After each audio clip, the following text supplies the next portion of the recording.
A continuación, Poder Ciudadano.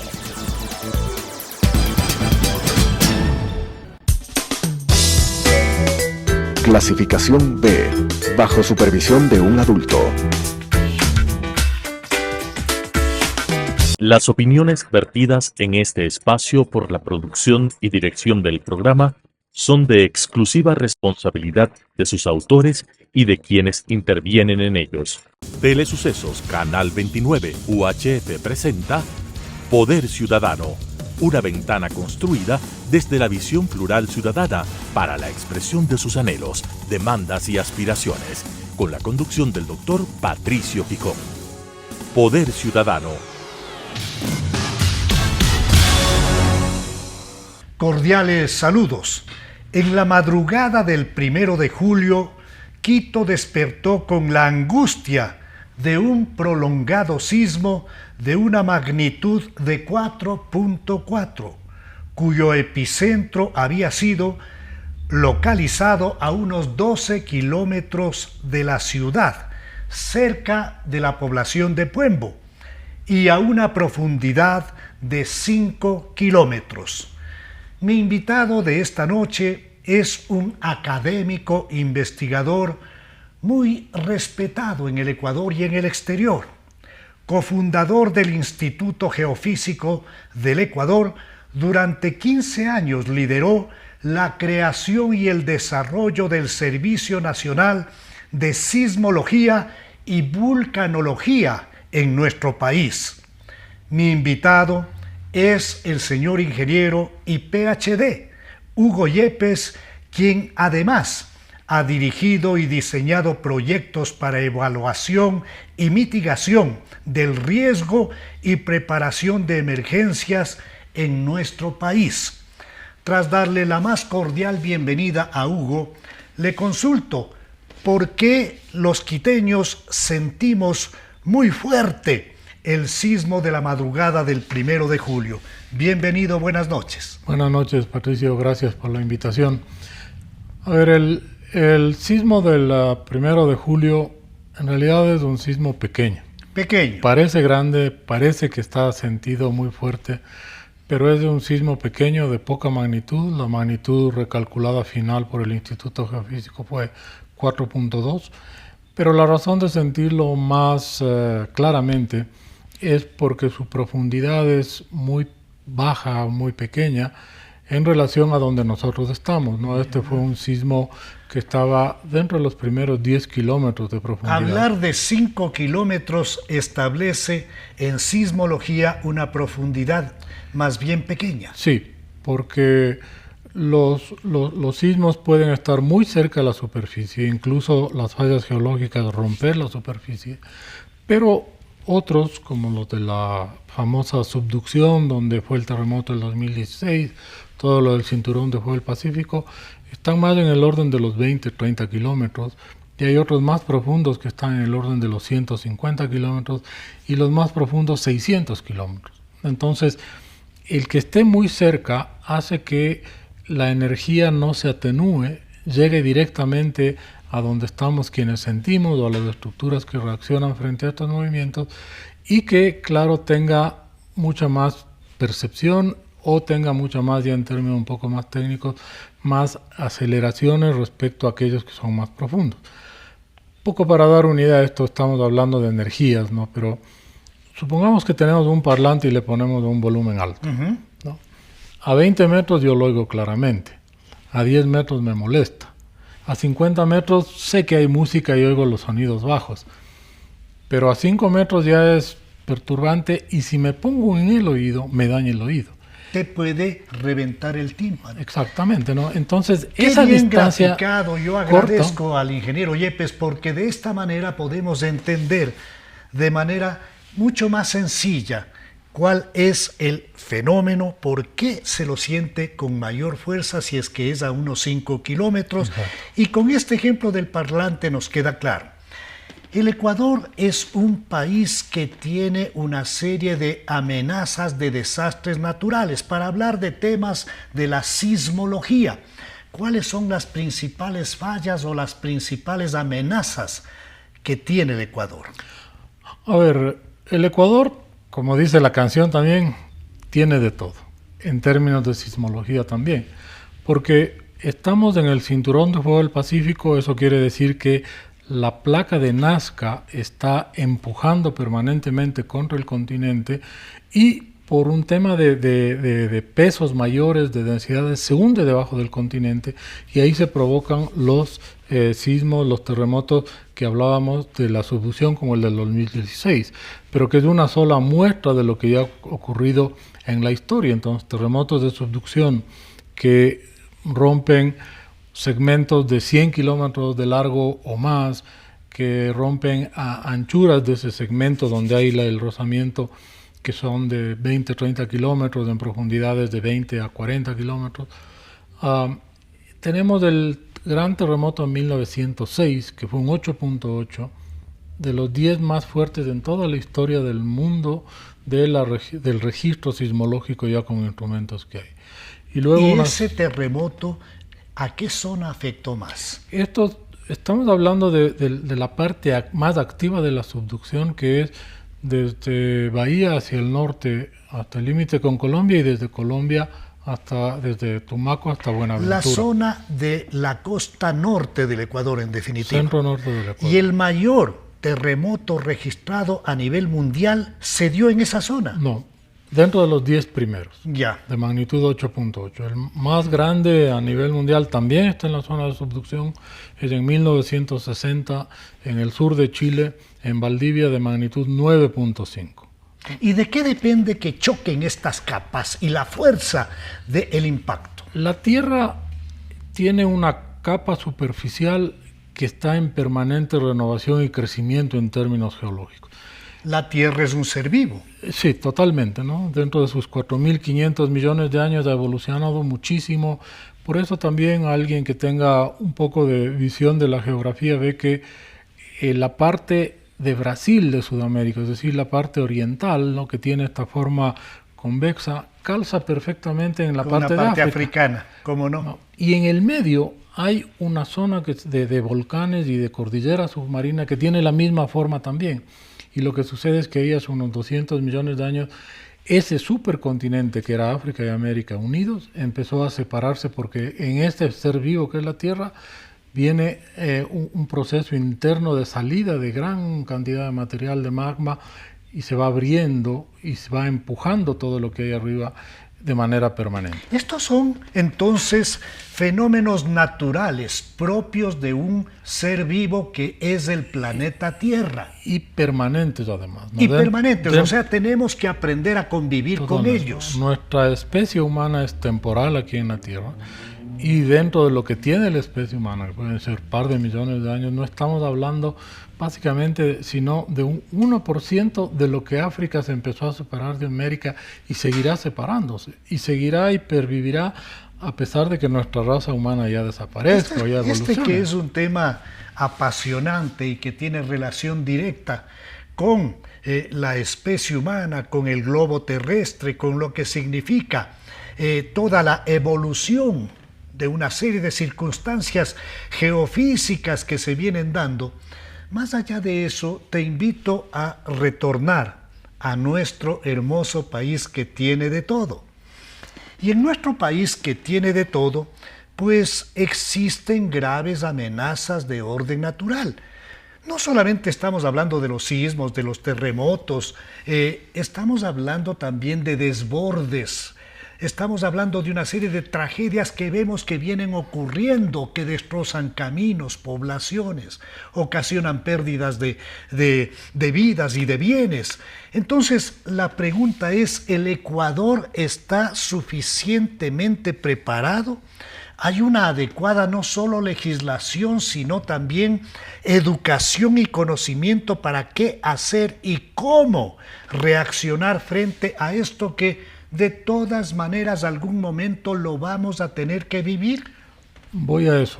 Termino la otra pregunta. Por favor. Pero muy rápidamente, ¿no? Entonces, los terremotos de la subducción tienen esta historia larga de 1906, 42, 58, 79, 2016, todos de magnitud más que 7.5. Esos son destructores, pero los grandes terremotos de gran impacto en términos de vidas están en la sierra y no son tan grandes, pero están muy cerca de la superficie, como hablábamos el tema tiene que ver con la profundidad. Con la profundidad, ¿no? Y entonces ahí tenemos las grandes tragedias relacionadas a los terremotos, con el terremoto de Riobamba, ¿no? De tal vez 40.000 muertos. ¿En qué año fue? 1797, o sea, un porcentaje muy alto, muy sustancial de la población ecuatoriana de esa época. El terremoto de Ibarro de 1868, el terremoto de Ambato nuevamente en 1949, antes de un terremoto en la misma zona, Riobamba-Ambato, en 1645, y así sucesivamente.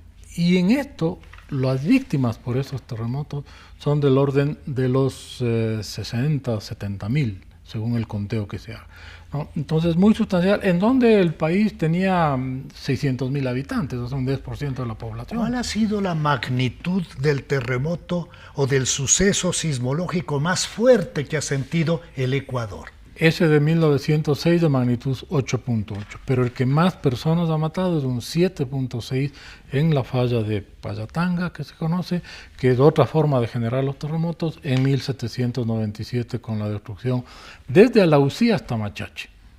Destrucción. Destrucción, ¿no? En donde se refundó Riobamba, y Ambato tiene una tercera refundación luego de este efecto, en donde la Tacunga también sufrió muchísimo, en donde pueblos muy pujantes que tenían un desarrollo industrial ejemplar de todo no solo el reino de Quito, el virreinato de Quito, sino o de la Real Audiencia de Quito, sino también del Virreinato de Lima y de la Capitanía de Caracas, etcétera, de Bogotá. Era Mocha. Mocha producía todo, con telares muy famosos, producía casimires que mandaban a Lima y desde Lima se iban a España, a la corte. Hasta el terremoto. Se destrozó. Hasta el terremoto. Después no siguió más.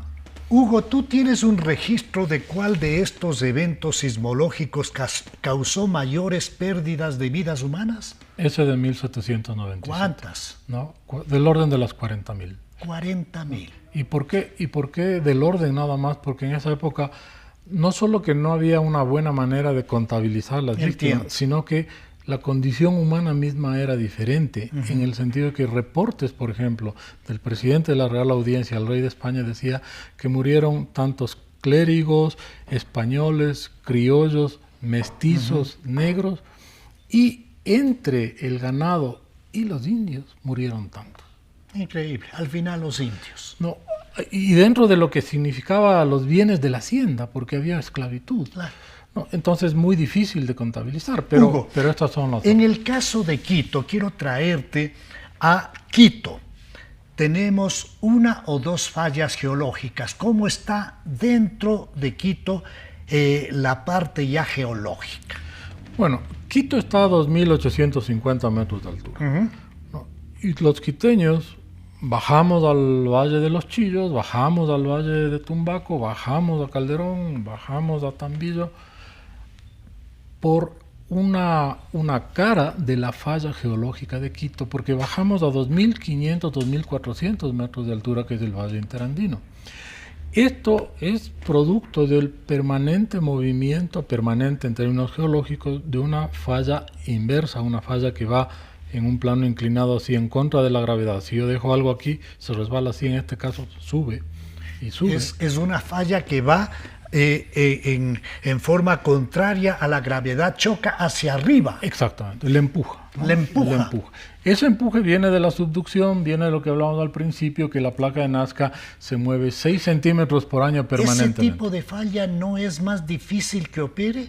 Es más difícil de detectarla, pero en realidad las fallas funcionan... Por lo que tú dices que está al contrario de la gravedad. Sí. Funcionan en una lucha entre lo que es el empuje que se tiene y la fuerza de rozamiento que los mantiene unidas. Entonces, hay ciclos. Claro, choca y empuja. No, es que no choca, sino que empuja realmente, permanentemente, ¿no? Está empujando, y esto se va deformando. Es como un resorte, se va cargando el resorte. Pero llega un límite, Y cuando ese límite llega, se dispara se y va ahí viene el cargando terremoto. un resorte Sí. que dispara un evento que puede ser mayor. Exactamente. Ese resorte en la historia de Quito, ¿cuándo ha disparado el mayor evento sismológico? ¿Cuándo hemos tenido un terremoto grave? Es buena pregunta porque en la historia de Quito no tenemos todavía el terremoto grave. Por eso Quito es patrimonio de la humanidad, por eso tiene su casco histórico, por eso tiene sus iglesias que son los mejores testigos de la evolución de los terremotos en la sierra. Bueno, Santa Marianita ya lo dijo con claridad que el Ecuador se destruirá por la mala clase política, pero no por los terremotos. Eso de manera... Hasta que la naturaleza le contradiga. Hasta que la naturaleza le contradiga. Sí. ¿Cuál ha sido el suceso mayor en Quito? Entonces, en 1755 se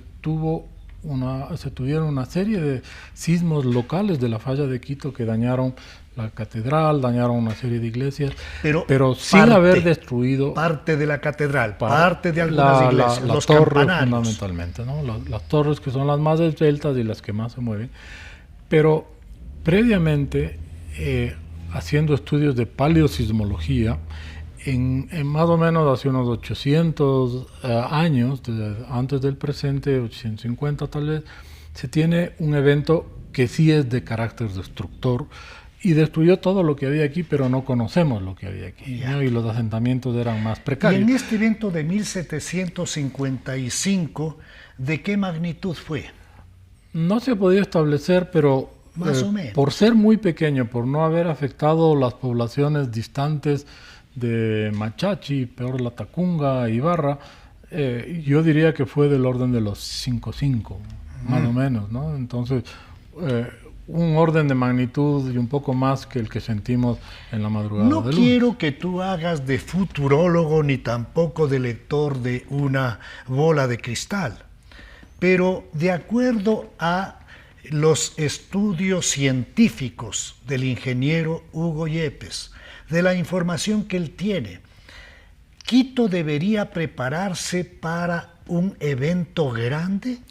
Absolutamente, ¿no? Porque esa falla geológica... Absolutamente de Quito, sí. Sí, porque esa falla geológica que ha generado este desnivel de 400, 500 metros de altura, ha estado funcionando, tal vez para hacerlo más sencillo, los últimos 500.000 años, a ritmo de un sismo importante que mueve 1 metro cada 1000 años, ¿no? Eso da, en 500.000 años, da 500 metros de desnivel. ¿Eso qué implica? Que el resorte se sigue llenando, se sigue preparando, se sigue cargando, o que se ha ido descargando de a poco. Se sigue cargando y aguanta 1000 años, más o menos 500, antes de volverse a soltar y volver el ciclo sísmico, que es volverse a cargar, aguantar y volverse a soltar, aguantar. Hay un ciclo que es inevitable. Por eso la falla de Quito podría entenderse como que se mueve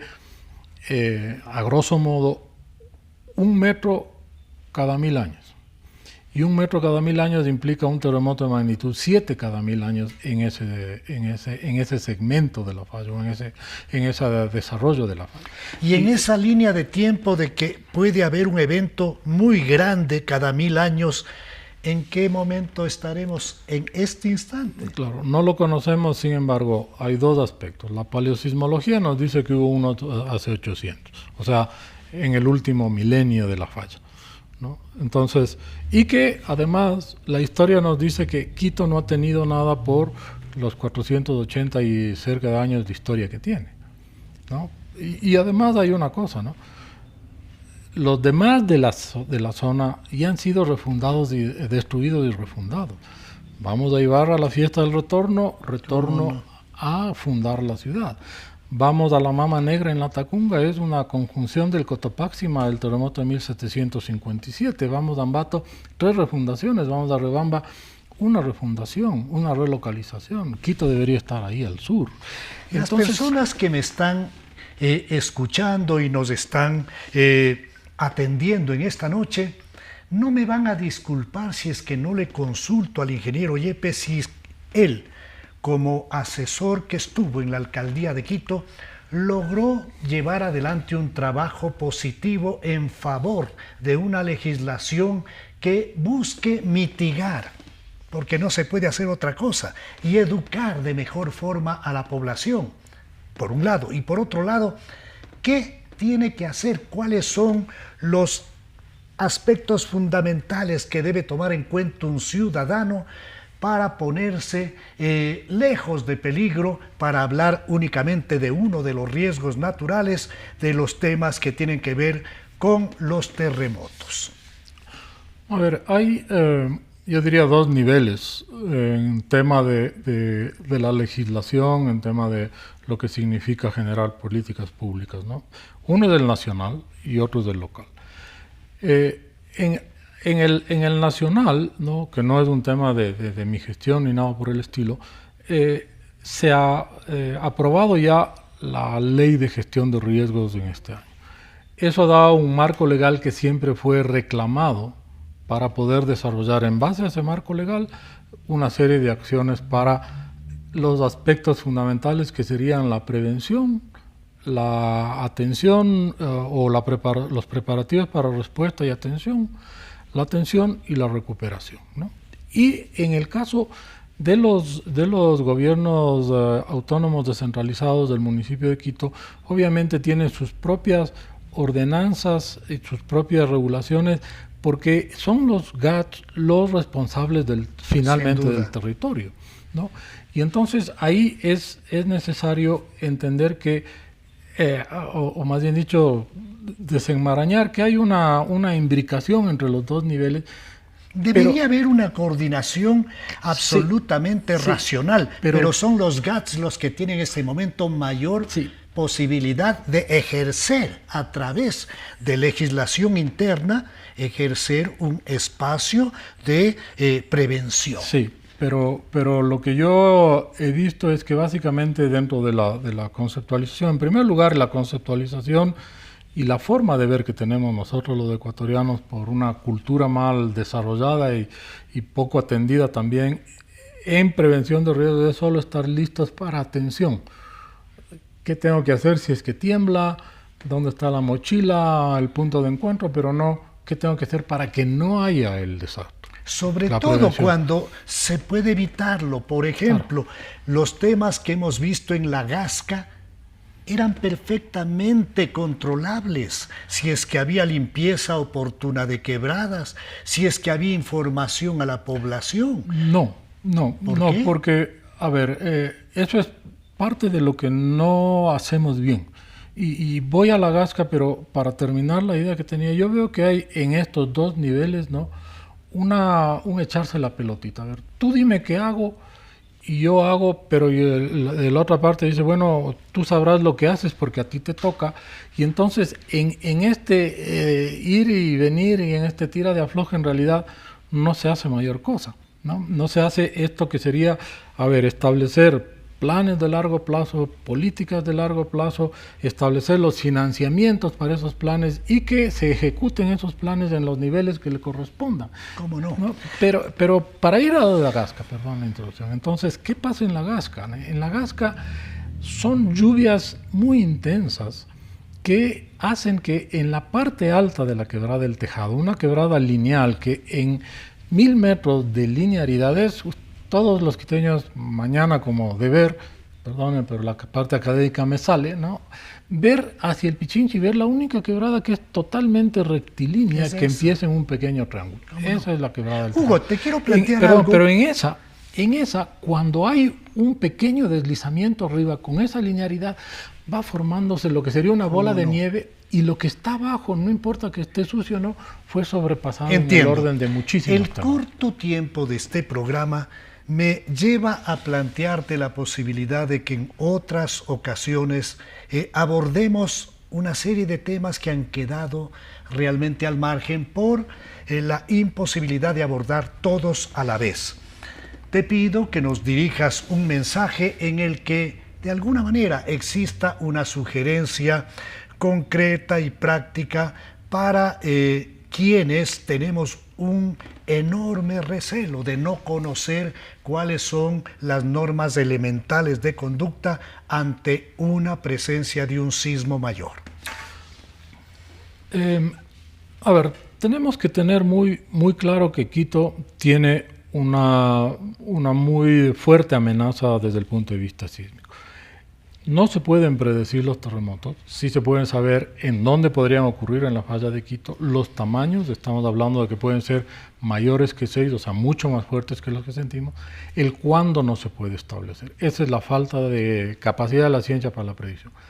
Como el cuándo no es posible establecerse, nosotros tenemos que pensar que tenemos que tener un mínimo de seguridad en las estructuras en donde desarrollamos la vida. Nuestra casa en primer lugar, los cuartos donde duermen los hijos, pero las escuelas a donde van los hijos, los sitios de trabajo de nosotros, los sitios de recreación, todos ellos tienen que tener unas características mínimas para resistir un potencial terremoto, yo diría un futuro sismo importante, que puede ser en 100 años o puede ser pasado mañana. En esta estructura que está ahí muy clara y muy conocida ya, y en donde Quito es catalogado una de las ciudades capitales, si no la más peligrosa a nivel sísmico a nivel mundial, junto con Katmandú en Nepal, etc. Entonces, esta necesidad de tener claridad sobre qué tan buena es la estructura para resistir los sismos me obliga a tener varios aspectos. El uno, yo mismo, si es que puedo,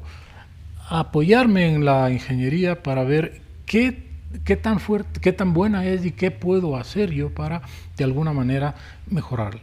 Pero si es que no puedo, o así pudiera, sí se necesita que haya una intervención del Estado a nivel nacional o subnacional, para que haya incentivos para ese establecimiento de las vulnerabilidades de la estructura y de la reducción de las vulnerabilidades, vía exención de impuestos, vía cualquier tipo de incentivo que me diga a mí, yo hago eso, apoyo a la industria de la construcción, mejoro fuentes de trabajo, pero sobre todo hago menos vulnerable a mi vida y a mi ciudad. Mi invitado de esta noche, a quien agradezco por su participación, no puede el país permitir que su conocimiento, que su formación científica vaya fácilmente al servicio de otros sectores. Él está ahora jubilado y por las leyes del Ecuador, pues no se aprovecha sus conocimientos, su talento, su experiencia. Eso está mal. Gracias, Hugo, por tu participación en esta noche.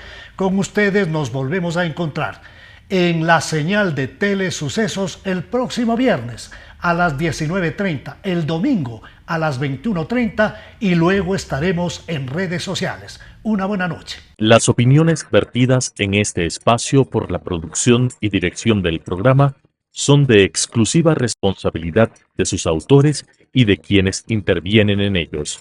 Telesucesos Canal 29 UHF presentó Poder Ciudadano, una ventana construida desde la visión plural ciudadana para la expresión de sus anhelos, demandas y aspiraciones, con la conducción del doctor Patricio Picón.